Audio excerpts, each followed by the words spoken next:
उसको प्यार कर, सांसों को आबाद कर ले मेरे मना। शिव बाबा को याद कर, जी भर उसको प्यार कर, सांसों को आबाद कर ले मेरे मना।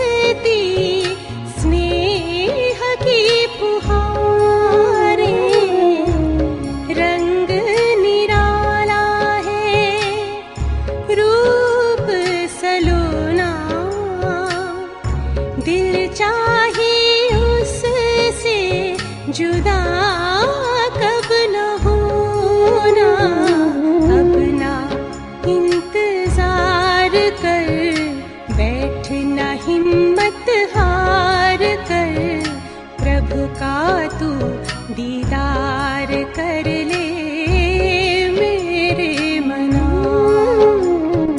शिव बाबा को याद कर, जी भर उसको प्यार कर, सांसों को आबाद कर ले मेरे मना।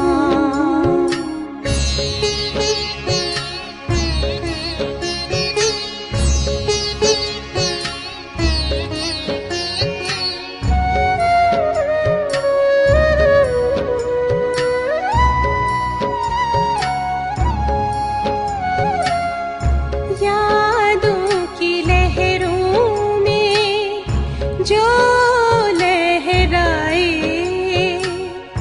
एक अलौकिक सुख वो पाए, शूली को कांटा कर दे, कांटे को जूही, पर्वत को राई कर दे, राई को रूई। दिल में बात कर, मन में मुलाकात कर, खुद को तू आजाद कर ले मेरे मना। शिव बाबा को याद कर, जी भर उसको प्यार कर, सांसों को आबाद कर ले मेरे मना। सांसों को आबाद कर ले मेरे मना।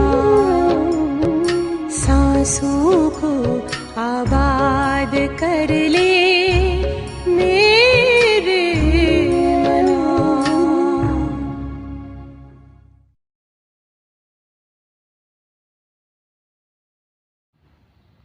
ओम शांति।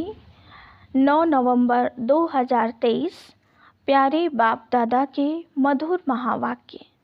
मीठे बच्चे, देह अभिमान में आने से ही माया की चमाट लगती है। देही अभिमानी रहो तो बाप की हर श्रीमत का पालन कर सकेंगे। प्रश्न, बाप के पास 2 प्रकार के पुरुषार्थी बच्चे हैं, वो कौन से? उत्तर, एक बच्चे हैं जो बाप से वर्षा लेने का पूरा पुरुषार्थ करते हैं, हर कदम पर बाप की राय लेते हैं। दूसरे फिर ऐसे भी बच्चे हैं जो बाप को फारकती देने का पुरुषार्थ करते हैं। कोई हैं जो दुख से छूटने के लिए बाप को बहुत बहुत याद करते हैं, कोई फिर दुख में फंसना चाहते हैं। यह भी वंडर है ना। गीत। महफिल में जल उठी समा। ओम शांति। बच्चों ने गीत तो बहुत बार सुना है, नए बच्चे फिर नए सिर सुनते होंगे, जबकि बाप आते हैं तो आकर अपना परिचय देते हैं।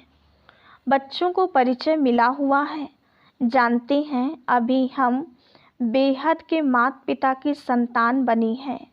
जरूर मनुष्य सृष्टि का रचयिता माता पिता होगा, परंतु माया ने मनुष्यों की बुद्धि बिल्कुल डेड कर दी है।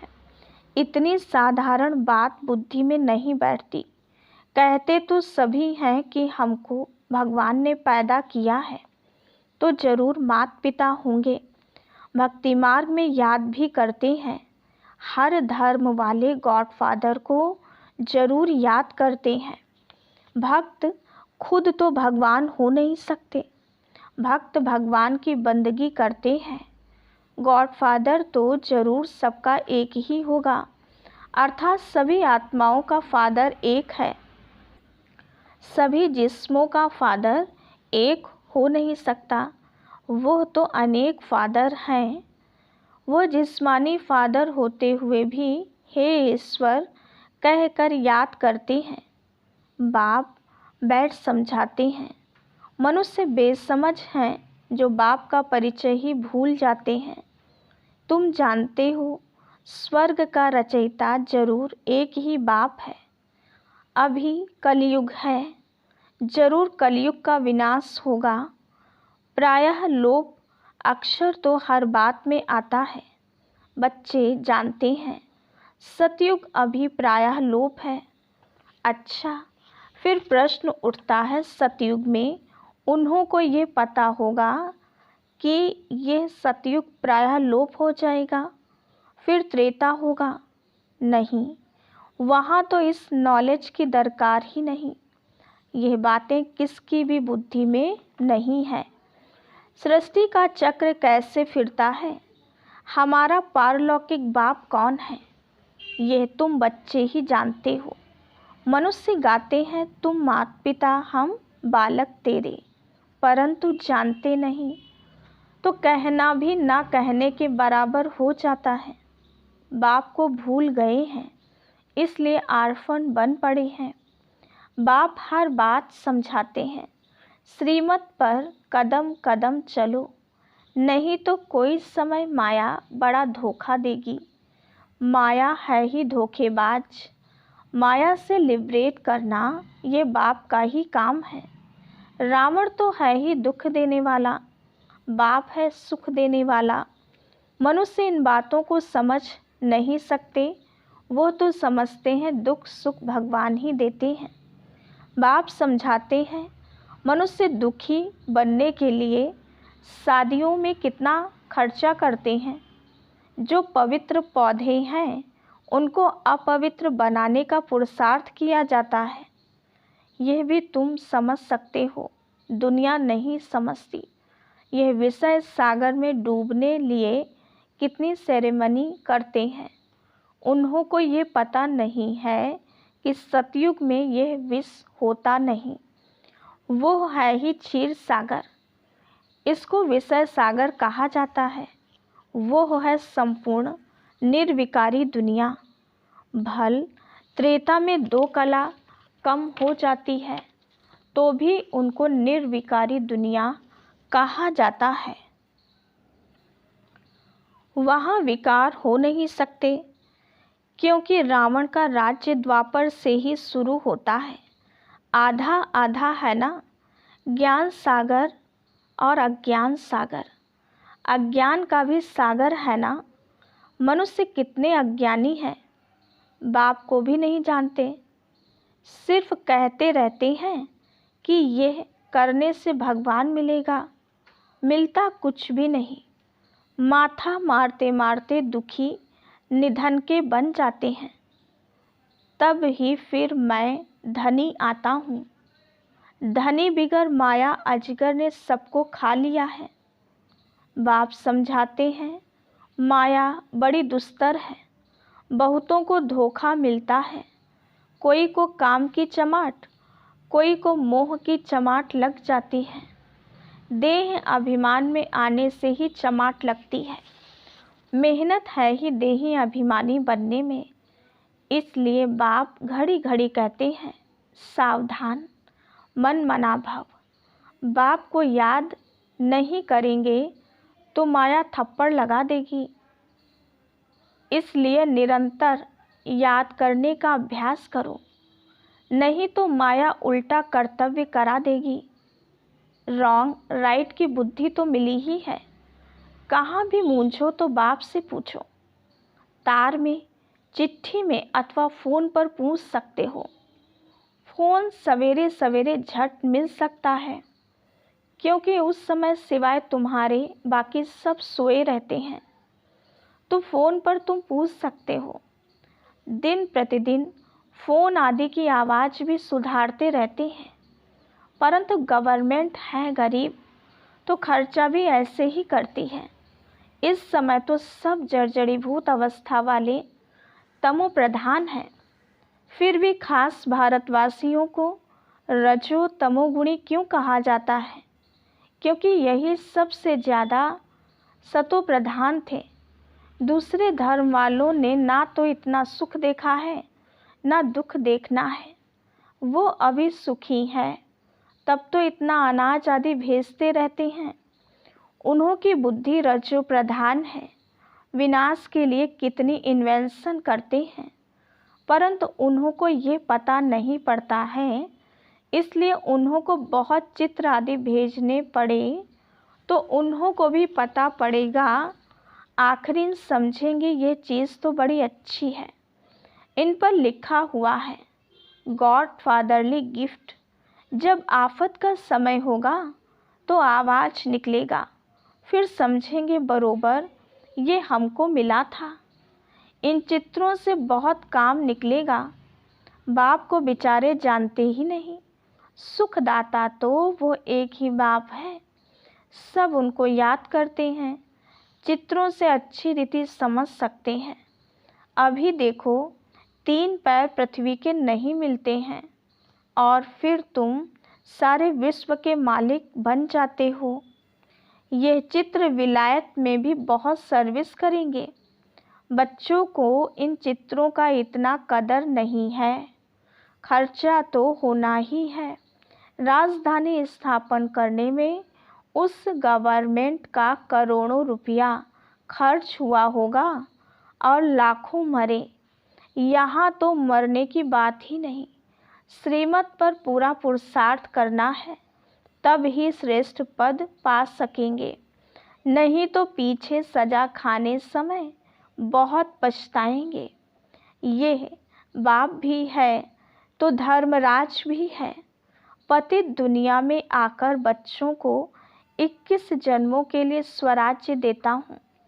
अगर फिर कोई विनाशकारी कर्तव्य किया तो पूरी सजा खाएंगे। ऐसे नहीं, जो होगा वो देखा जाएगा। दूसरे जन्म का कौन बैठ विचार करे। मनुष्य दान पुण्य भी दूसरे जन्म के लिए करते हैं। तुम अभी जो करते हो वो 21 जन्मों के लिए। वह जो कुछ करते हैं अल्पकाल के लिए, एवजा फिर भी नरक में ही मिलेगा। तुमको तो स्वर्ग में एवजा मिलना है। रात दिन का फर्क है। तुम स्वर्ग में 21 जन्मों के लिए प्रारब्ध पाते हो। हर बात में श्रीमत पर चलने से बेड़ा पार है। बाप कहते हैं, तुम बच्चों को नैनों पर बिठाकर बड़े आराम से ले जाता हूँ। तुमने बहुत दुख उठाए हैं।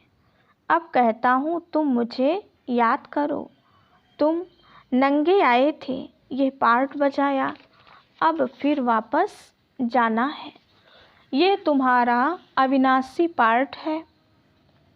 इन बातों को कोई भी साइंस घमंडी समझ नहीं सकते। आत्मा इतना छोटा स्टार है, उनमें अविनाशी पार्ट सदैव के लिए भरा हुआ है।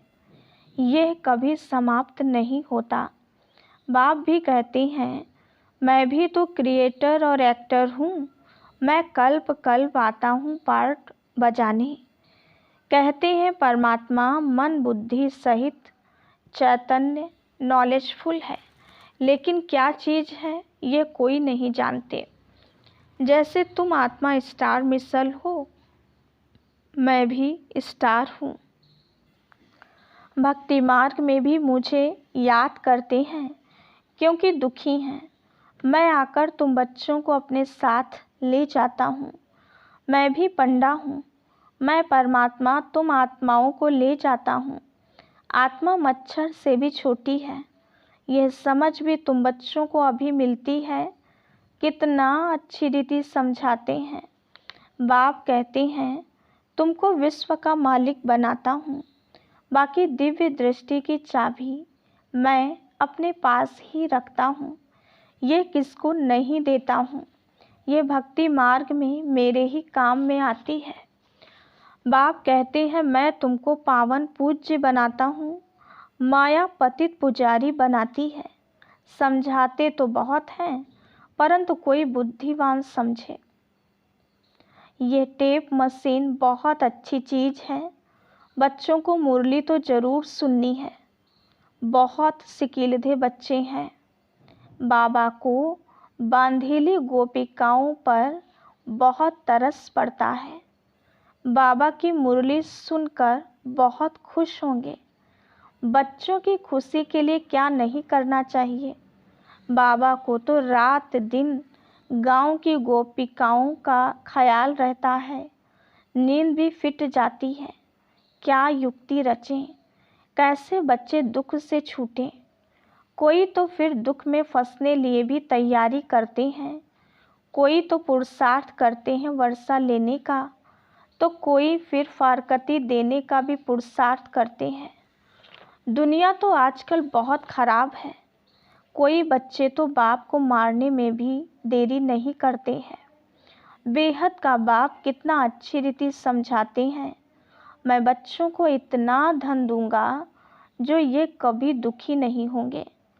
तो बच्चों को भी इतना रहम दिल बनना चाहिए कि सबको सुख का रास्ता बताएं। आजकल तो सभी दुख देते हैं, बाकी टीचर कभी दुख का रास्ता नहीं बताएंगे। वो पढ़ाते हैं। पढ़ाई सोर्स ऑफ इनकम है। पढ़ाई से शरीर निर्वाह करने लायक बनते हैं। माँ बाप से भल वर्षा मिलता है, परंतु वो क्या काम का। जितना जास्ती धन उतना पाप बहुत करते हैं। नहीं तो तीर्थ यात्रा करने बड़ी नम्रता से जाते हैं, परंतु कोई कोई तो तीर्थ यात्रा पर भी शराब ले जाते हैं, फिर छिपाकर पीते हैं। बाबा का देखा हुआ है, शराब बिगर रह नहीं सकते। बात मत पूछो। लड़ाई में जाने वाले भी शराब खूब पीते हैं। लड़ाई वालों को अपनी जान का ख्याल नहीं रहता है। समझते हैं आत्मा एक शरीर छोड़ जाकर दूसरा शरीर लेगी। तुम बच्चों को भी अभी ज्ञान मिलता है। यह छीछी शरीर छोड़ना है। उन्हों को कोई ज्ञान नहीं, परंतु आदत पड़ी हुई है मरना और मारना। यहाँ तो हम आपे ही बैठे बैठे बाबा के पास जाना चाहते हैं। ये पुरानी खाल है। जैसे सर्प भी पुरानी खाल छोड़ देते हैं, ठंडी में सूख जाती तो उतार देते हैं। तुम्हारी यह तो बहुत छीछी पुरानी खाल है। पार्ट बजाते अब इनको छोड़ना है, बाबा के पास जाना है। बाबा ने युक्ति तो बताई है, मन मना भव, मुझे याद करो बस। ऐसे बैठे बैठे शरीर छोड़ देंगे। सन्यासियों का भी ऐसे होता है, बैठे बैठे शरीर छोड़ देते हैं, क्योंकि वो समझते हैं आत्मा को ब्रह्म में लीन होना है, तो योग लगाकर बैठते हैं, परंतु जा नहीं सकते। जैसे काशी कलवट खाते हैं, वो तो जीवघात हो जाता है। ये सन्यासी भी बैठे बैठे ऐसे जाते हैं। बाबा का देखा हुआ है, वह हुआ हठ योग संन्यास।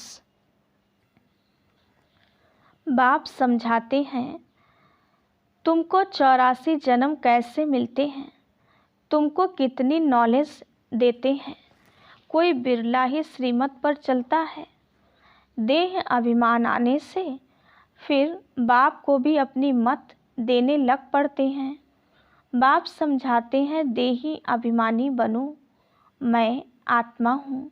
बाबा आप ज्ञान के सागर हो। बस बाबा आपकी राय पर ही चलूँगा। कदम कदम पर बड़ी सावधानी चाहिए। भूलें तो होती रहती हैं, फिर पुरुषार्थ करना पड़ता है।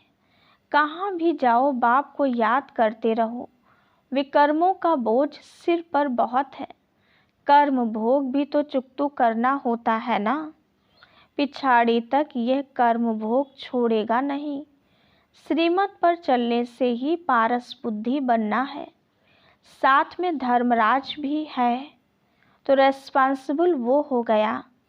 बाप बैठा है, तुम क्यों अपने पर बोझा रखते हो। पतित पावन बाप को पतितों की महफिल में आना ही है। यह तो नई बात नहीं, अनेक बार पार्ट बजाया है, फिर बजाते रहेंगे। इसको ही वंडर कहा जाता है। अच्छा, पारलौकिक बाप दादा का मीठे मीठे सिकीलधे बच्चों प्रति याद प्यार और गुड मॉर्निंग। रूहानी बाप की रूहानी बच्चों को नमस्ते। हम रूहानी बच्चों की रूहानी बाप दादा को याद प्यार, गुड मॉर्निंग और नमस्ते। धारणा के लिए मुख्य सार। पहले पॉइंट, बाप समान सबको दुखों से लिबरेट करने का रहम करना है, सुख का रास्ता बताना है। दूसरी पॉइंट, कोई भी विनाशकारी कर्तव्य नहीं करना है। श्रीमत पर 21 जन्मों के लिए अपनी प्रारब्ध बनानी है। कदम कदम पर सावधानी से चलना है। वरदान, वायदों की स्मृति द्वारा फ़ायदा उठाने वाले सदा बाप की ब्लेसिंग के पात्र भव। जो भी वायदे मन से, बोल से अथवा लिख कर करते हो, उन्हें स्मृति में रखो तो वायदे का पूरा फ़ायदा उठा सकते हो। चेक करो कि कितने बार वायदा किया है और कितना निभाया है। वायदा और फ़ायदा इन दोनों का बैलेंस रहे तो वरदाता बाप द्वारा ब्लेसिंग मिलती रहेगी। जैसे संकल्प श्रेष्ठ करते हो, ऐसे कर्म भी श्रेष्ठ हों तो सफलता मूर्त बन जाएंगे। स्लोगन, स्वयं को ऐसा दिव्य आईना बनाओ जिसमें बाप ही दिखाई दे, तब कहेंगे सच्ची सेवा। ओम शांति।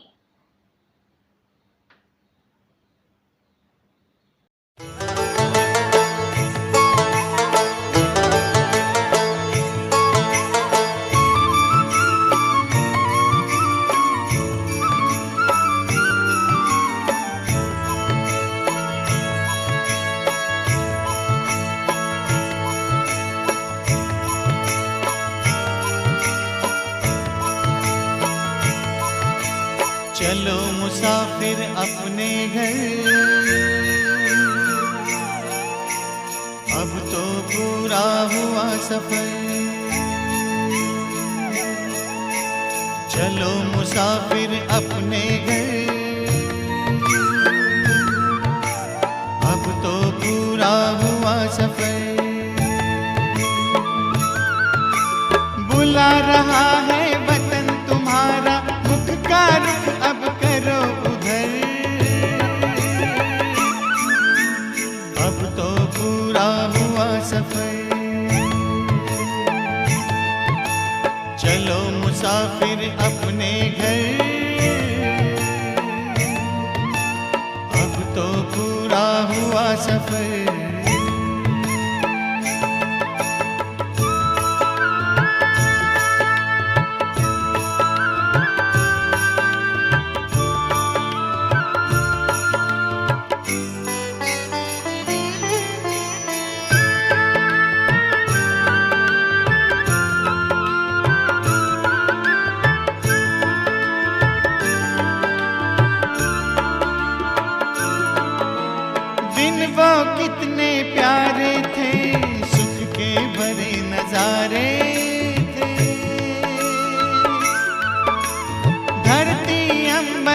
चांद सितारे सारे हुए हमारे थे। कब आएंगे दिन फिर कर, याद आते हैं रह रह कर। अब तो पूरा हुआ सफर, चलो मुसाफिर अपने घर। अब तो पूरा हुआ सफर।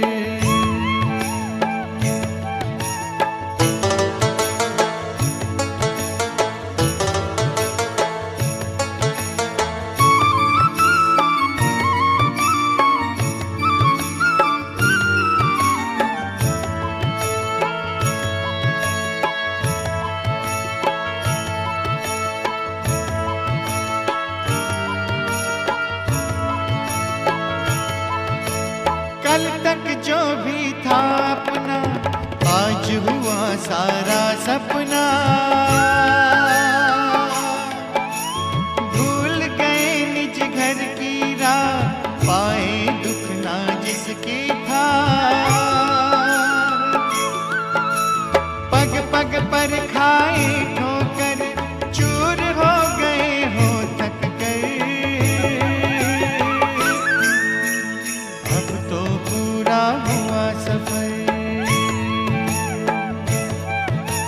चलो मुसाफिर अपने घर। अब तो पूरा हुआ सफर।